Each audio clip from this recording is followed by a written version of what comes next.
the Rural Independent Group, as Deputy Michael Hilary did last Tuesday, that we're not in favour of this. We have no interest in an impeachment process. We made that quite clear. There's no grounds for impeachment. But we do want the Minister for Justice to come in here.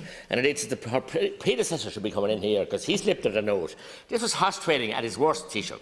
And I asked you at the leaders' meeting, were you aware that this name was coming to Cabinet that day? And you never answered me. So, I mean, you've done a deal, obviously a murky deal.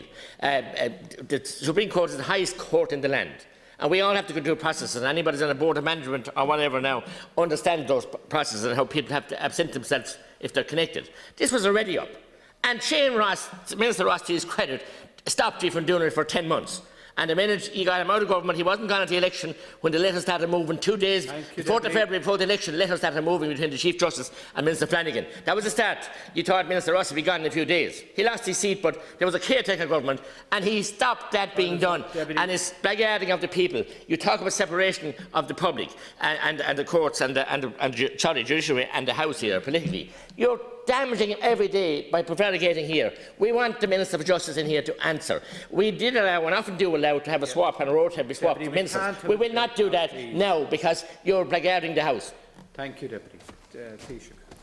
First of all, I have answered questions on this on a number of occasions now.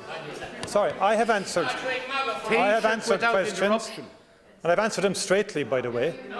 And I just want to say through the chair, if I may, I've made it clear, and it's all laid out in terms of how this appointment was made. There was no horse trading involved. There was no involvement whatsoever in terms of judicial appointments and the formation of government or the programme for government. Any assertion to the contrary is false.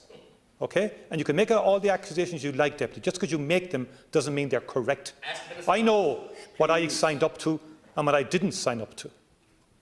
And the proof of the pudding is that I followed the JAB recommendation in terms of the suitability of the candidate, so that I would not embroil myself in judicial appointment. That's the point, because it goes back to February when the invitation came. Last February, when the invitation or when the request came in terms of the need to fill the vacancy, and the 9th of March, last. The Judicial Appointments Advisory Board met.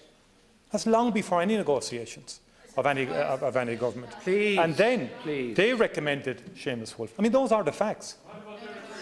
And that is the only context that I... So I wasn't appointing myself. As far as I'm concerned, the Judicial Appointments Advisory Board that is chaired by the Chief Justice, and Justice, if I may. Would you sit down for a second? Sorry, okay. 6 members have posed questions to the Taoiseach, all of them without interruption. Now, will you let him respond, please, with the same courtesy that was extended to yourselves? Taoiseach. Make the point, in answer to the questions and the assertions that were made, the Judicial Appointments Advisory Board is chaired by the Chief Justice. It has presidents of the 4 courts involved. Presidents of the 4 courts involved. Members of the Law Society as well. That's what I didn't ignore. I accepted their recommendation as to the suitability of Justice Wolfe. That is the point from my perspective. I had no interest in embroiling myself in the politics of this, good, bad or indifferent. And when it came to the government once it was established to ratify that, that is the context in which I ratified it. I've answered that repeatedly. And in terms of other judges indicating their interest, that has been answered. That goes to the AG of the day, it goes to the Minister for Justice. The Minister for Justice then brings it to the Cabinet, the nominee for appointment. That has always been the position. That has always been consistently the position. One name comes to Cabinet by the Minister for Justice. The Minister for Justice will answer questions here in the House on this issue, and that has been made clear by the Minister. The Taoiseach also has answered questions on this on a consistent basis. What?